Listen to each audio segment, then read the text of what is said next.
रावण रामायण काल का एक अहम किरदार था। उसे महाज्ञानी और प्रकांड विद्वान जैसी संज्ञा दी गई। अपने विस्तृत ज्ञान के चलते उन्होंने रावण संहिता की रचना की। इस ग्रंथ में उनके जीवन के विषय में बताया गया है।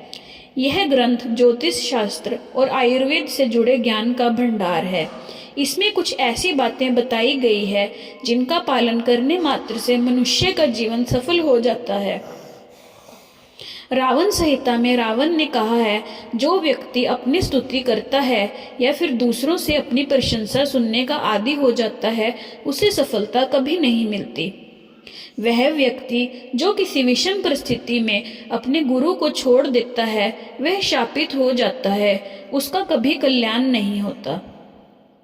जो व्यक्ति दूसरों की संपत्ति या समृद्धि देखकर जलता है, वह व्यक्ति इस दुनिया में एक गरीब के बराबर माना जाता है और अगले जन्म में उसे संकट का सामना करना पड़ता है। किसी भी व्यक्ति को हमेशा अपने आप को विजेता नहीं मानना चाहिए, भले ही आप हमेशा से जीतते आ रहे हों।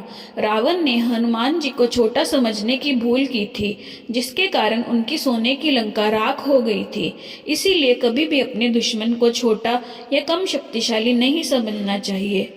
हमेशा अपने पूर्वजों को सम्मान दें और पूजा के दौरान इनका ध्यान रखने वाला व्यक्ति जीवन में कभी असफल नहीं हो सकता। किसी भी विवाहित पुरुष को अपनी पत्नी के लिए कोई कठोर और दुर्भावनापूर्ण शब्द नहीं कहने चाहिए।